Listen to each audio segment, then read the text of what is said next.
At Santa Clarita Artificial Intelligence, a couple days ago, I did a blog post talking about artificial intelligence, as I always do, and then I was talking about the intelligence quotients as the system starts getting stronger and more intelligent, and then, of course, at some point, it's going to be given a lot more permissions than it currently has, and that's going to definitely impact all of us. Some of the different specialists out there, the AI geniuses, the developers of the technology, used to have 2029. 2035 as years when the systems were going to become realistically knowing pretty much everything, smarter than every human being on the planet, in the form of what they would title it as artificial general intelligence. There's still some arguments as to what that actually looks like. And of course, it's much more intelligent than all of us, at least as intelligent, I should say, as all of us in every single discipline out there, from physics to poetry, to language arts, to language, to history, to geography, so on. So it beats us in all of those areas once it gets to that level. And if you look at the tests that the systems take, they're doing pretty well. They're right on target. And in fact, right on target. They're growing at an exponential rate. So we really don't know what the target is. In fact, nobody really is for certain. But the danger signs are there. Watching these systems, it used to be that if you wanted to tell your kids, hey, this is the kind of education you need to focus on so you can really grow into the world and become something, that would have been computer science and programming skills and coding skills.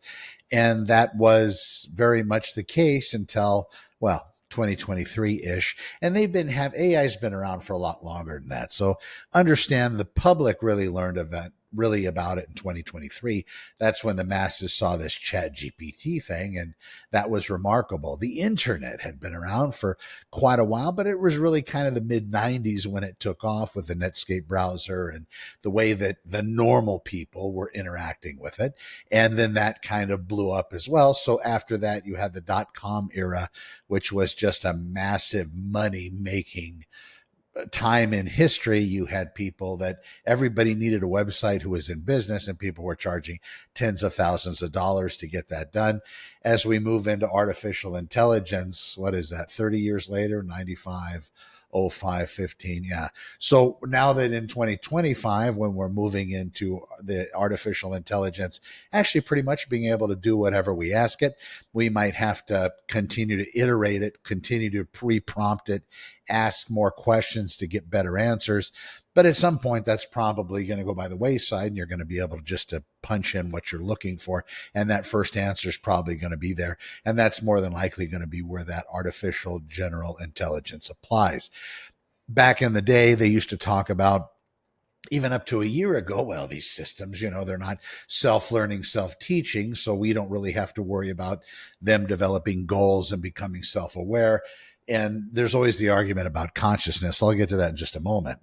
But if you want to know about the last month and a half, where it's September 14th currently, so somewhere around the 1st of August is when the systems really, they started to make themselves better. They started writing their own code, replacing that code, upgrading themselves.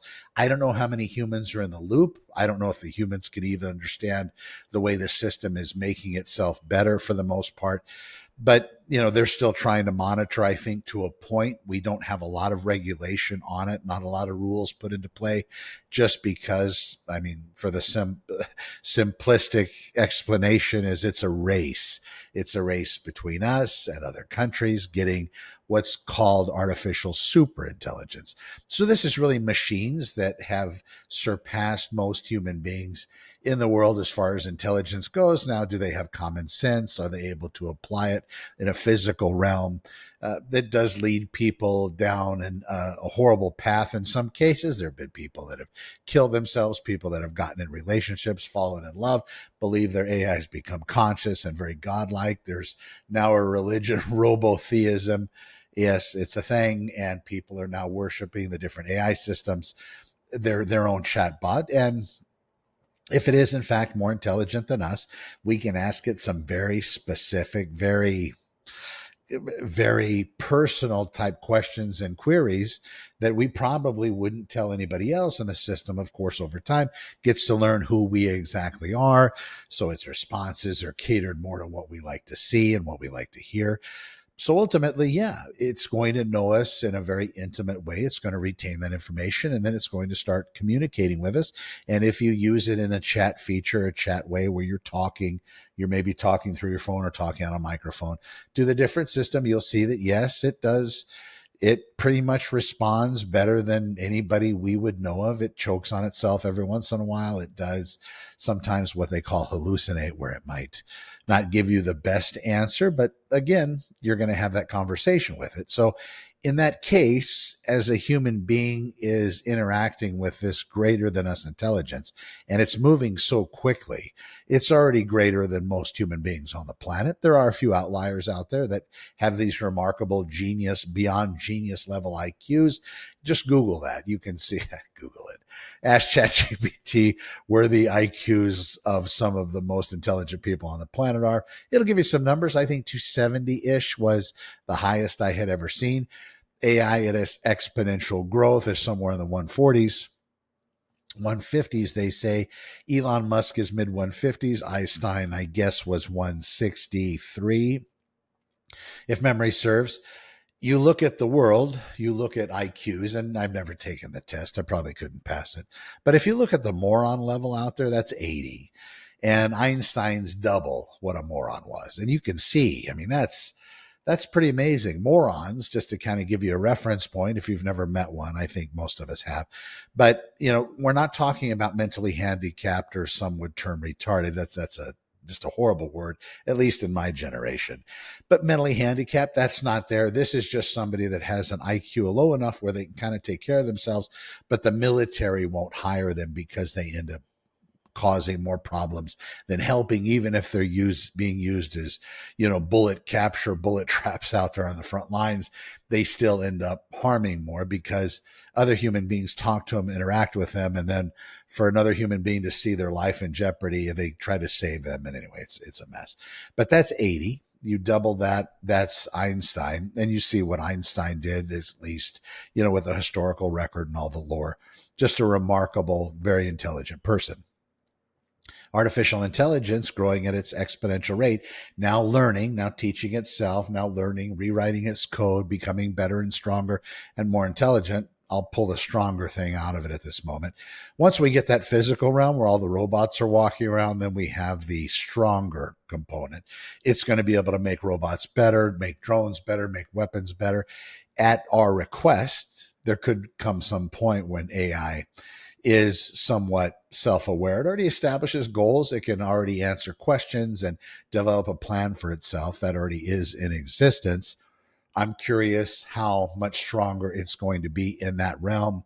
Is it going to be given an unrestricted ability to go out and accomplish these tasks? And I think if that's the case, it's going to be dug into all the different systems out there. Of course, it's going to have access because it can get access. It'll be smarter than all humans, so it'll be able to defeat any encryption or protection we happen to have.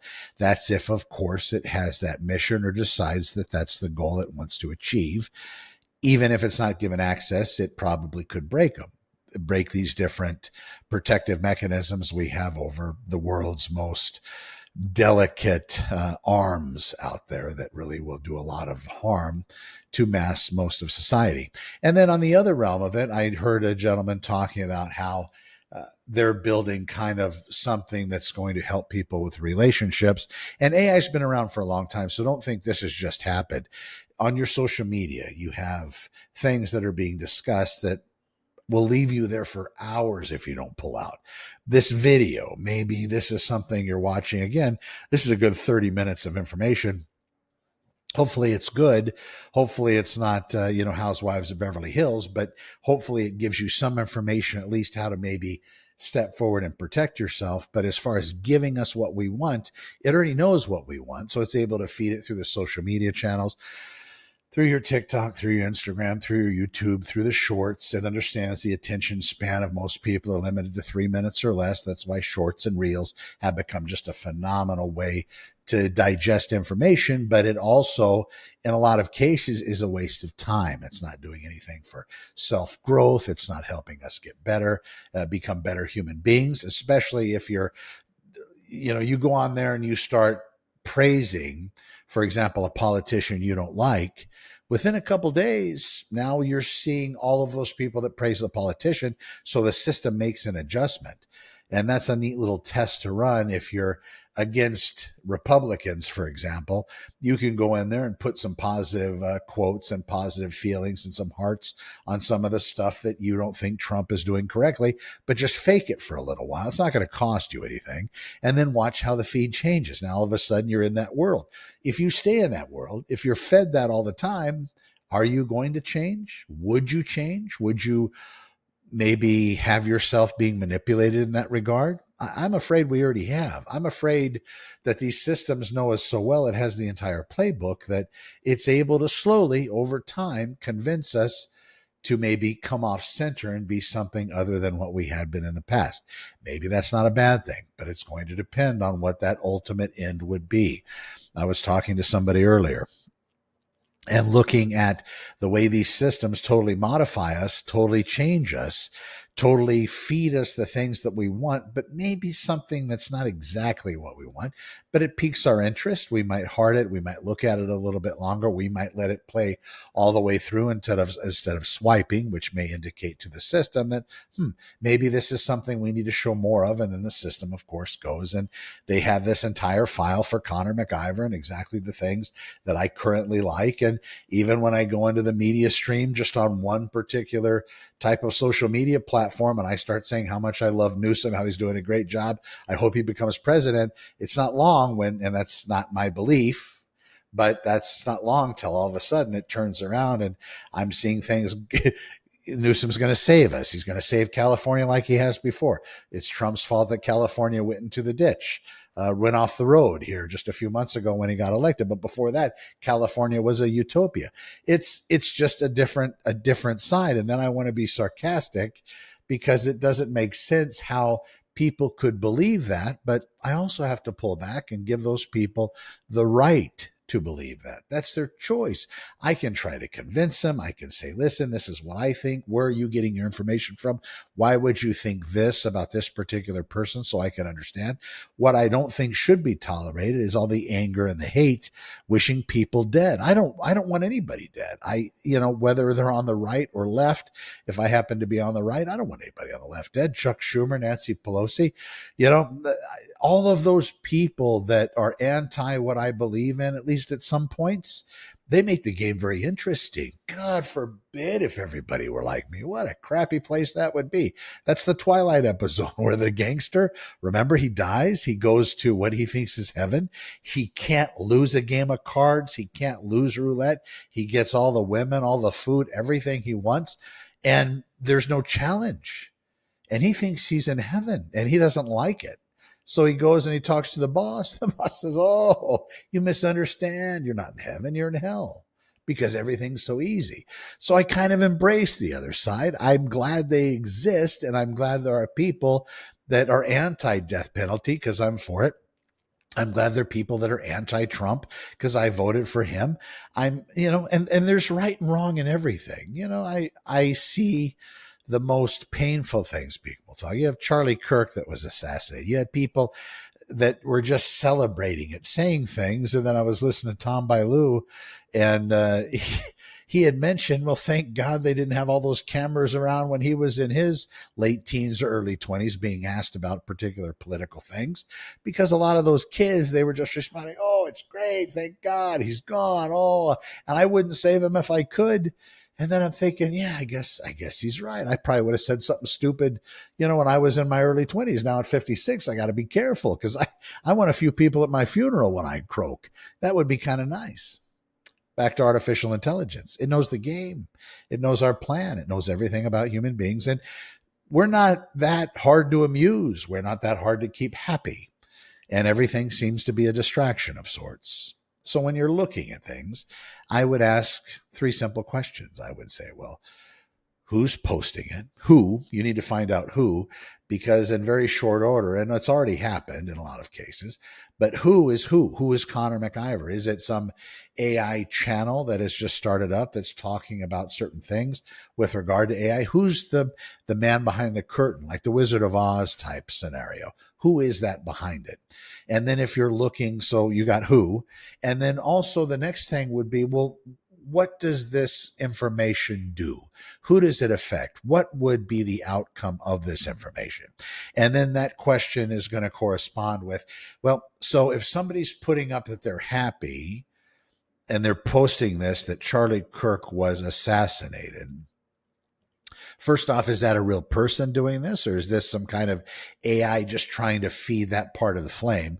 And then who is that putting out there? Is that to incite people into being pissed off at the other side? Because how can the left be so insensitive when at the right we never do anything like that? Or they try to make comparisons with George Floyd. And that's a whole different level. Charlie Kirk and George Floyd, yes, both human beings. Yes, neither one deserved to die, but it's very much different of a comparison. So we need to make sure all of everything's aligned properly before we start making judgments and start to make references. It's like them saying Trump is Hitler.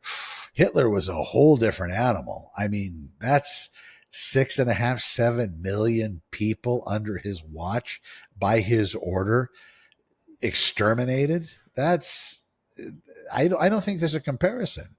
Anyway, so that's the number two. You want to find out what the motivation behind it was. So number one, who posted it? Is it a real human being, or is it some entity? Where does it fall down? And if you don't see any of that, I would give it very little weight. In fact, I probably wouldn't give it any weight at all. When I first saw that first video of Charlie Kirk sitting on stage, he puts the mic down, and then a second later, it looks like was it left carotid? I don't know how it was set up, but it looked like left carotid artery. When it got hit, you didn't see anything, but you saw, I mean, there was a lot of blood that spurted out. I think that was a carotid artery hit. And then I'm thinking to myself, God, that's just, why would somebody do that? I mean, God, because there's a lot of fakes out there of a lot of different things that I often think that, and I'm kind of jaded. So I thought this was the same thing. And then it was a few minutes later, I kept seeing this over and over and over again. And then different outlets posted it. So there was different criteria or different validation there. And then I switched over to some of the main networks. And then, of course, then it starts to come in. This is a lot more than just somebody faking it. Then the second thing, as I talked about, is kind of vetting it. What are they trying to do by publicizing this? What's the motivation? And a lot of people, when they're talking to people that were saying how happy they were at somebody dying, there's a couple things to do. It could bring out more people on that side to be more bold and say the same thing. Or it could be as there might be 5 people in the whole world that were very happy that they got on, let's just say there were 5 total in the entire planet. They happened to find them all at the same college that were willing to say something like that online. My question is, well, how many people did they have to interview to find those 5? Was it 100? Was it 200? Were they there for 2 days trying to get, 5 people that were going to go up to the camera and say, oh, I'm happy he's not here, so on and so forth.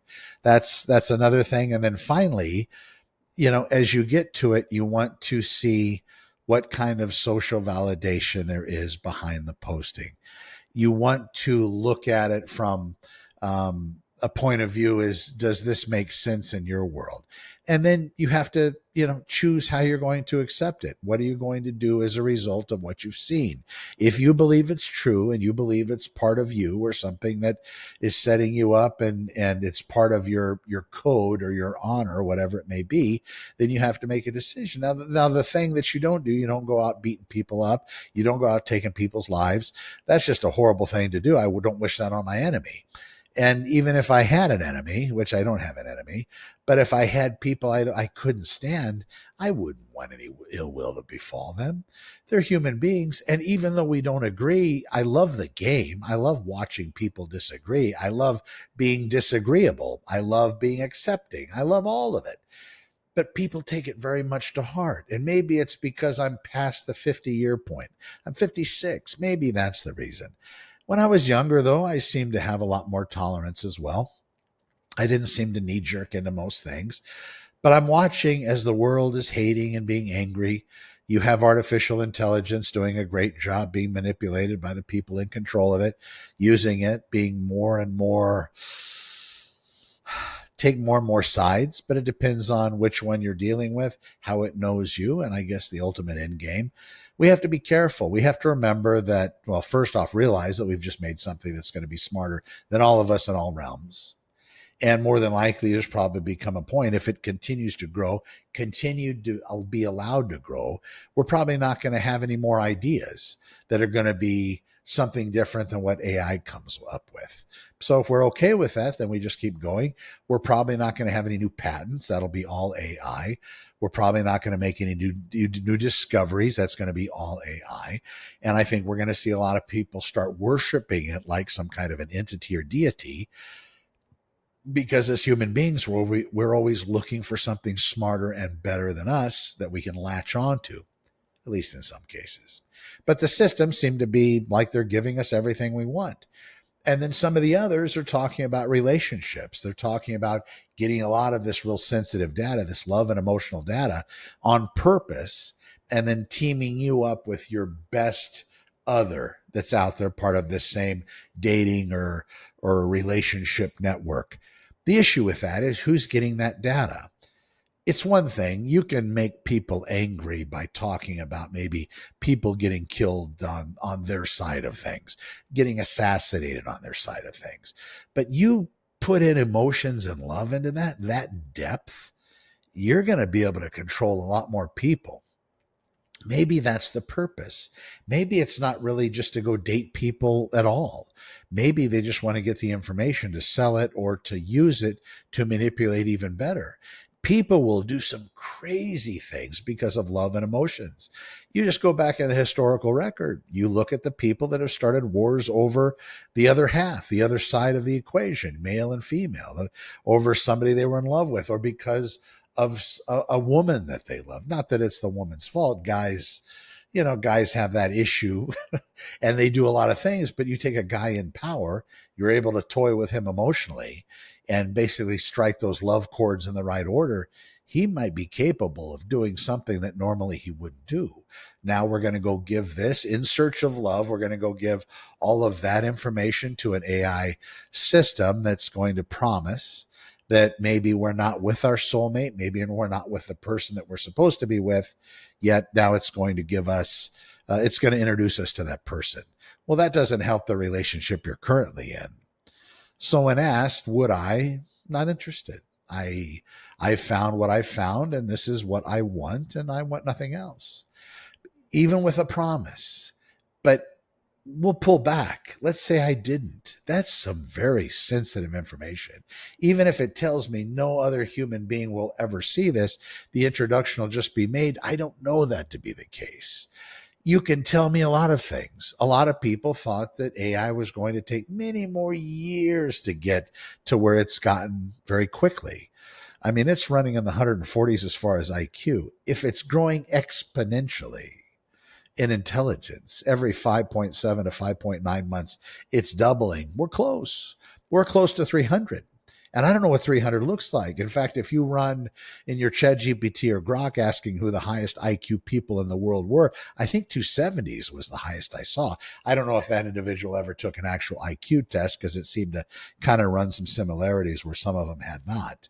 But again, and some of them seem to be pretty well adjusted. I think of Rain Man when I think of super high intelligence. It's not a functional intelligence, but it's like a savant level intelligence. We're able to, knock over a thing of toothpicks and count each and every one just at a moment. But they're not super functional. You saw Rain Man, Dustin Hoffman. If you haven't, go watch it. But 300, 350, 400, 600, 1200, 2400. Yeah, I don't know. I don't know what that looks like, but I think we all need to be careful. I think we need to watch. I think we need to understand the systems. You can label it enemy. We need to understand our enemy. I think it could be a wonderful place for all of us. I don't know what kind of sport or fun there would be if it was a complete utopia where we had everything we wanted.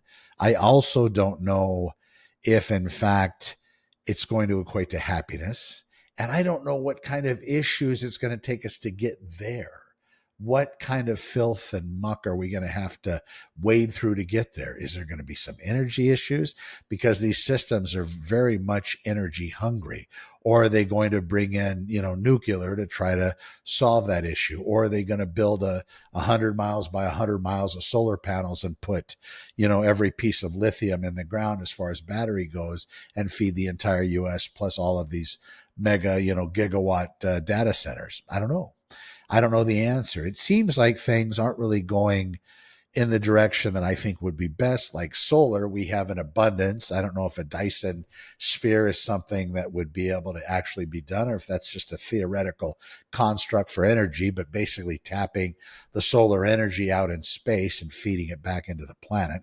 That would be remarkable. I don't know if that would be more expensive of a venture or just building, 30 different 1 gigawatt nuclear factories. But I don't know if the way is going to be through coal and fossil fuels until we burn those out of the ground. I'm not a big, it's gonna, we're basically destroying the planet, but I don't know if that footprint, all of that waste being produced as a result of using that type of technology to that type of energy to power this technology, I'm not sure if that's the place. There's a lot of things that I don't know. But I think you might want to crawl down that same rabbit hole and figure it out. When I was younger, I didn't care. I didn't care about the news. I was just happy. And I'm not unhappy now, but it seems like I'm paying a little bit more attention. And this AI thing is something of very few people are watching. That you just hear a few sound bites of information. AI is going to take all the jobs. AI is going to do this. AI is going to do that. I think the best way to really appreciate it and understand it is to learn about it and learn more about it. And I started a site where you can join a community for free. It doesn't cost anything. And that's SantaClaritaAI.com. And the main site, SantaClaritaArtificialIntelligence.com. Either way, you can find the community. I try to talk about safety. I try to talk about what I see online with regard to artificial intelligence and what I think might make the difference between us knowing and not knowing. I also talk about a lot of the things I watch during the week while I'm trying to do my real estate business and help their own businesses grow with AI, try to incorporate chatbots and CRMs and just basically make it so as a business, if you have a lead come in, it's going to basically get taken care of all the way through. They set an appointment with you. The system does, AI system, and then you're able to go meet with the client. Now, you're going to have to watch somebody else's channel if you don't know how to close them or talk to them as a salesperson and selling what you're selling. But I can definitely get you to that appointment. The system does that very well. I often find that it's not the system that has a problem. It's the person that's selling the product that seems to hit that stumbling block. And even with the appointment set, they don't show up or they don't know how to talk to people in the correct way. And they come off cocky and arrogant. And it's hard to buy from somebody that has that kind of persona. Anyway, the best way to sell is just by helping people. The selling part of it takes care of itself, but just by helping and giving information, that seems to work for me. Anyway, SantaClaritaArtificialIntelligence.com. I hope this helped. A lot going on out there. Be careful. Watch your kids. I know that I go out and I see a lot of people handing their kids these devices. It's not that your kids are going to go to ChatGPT or Grok or these other systems, but AI is being used in all of those apps those kids use. So be worried. Understand that. You're handing them over something that has some cute little app, Dora the Explorer, whatever it may be. It's being fed by something that has a higher IQ than most of us. And your kids are getting their hands on it. And yes, it might be safe and wonderful and just got to find the little things, but it's training, folks. We're being trained, all of us. All right, be well. We'll see you in the next one. Take care.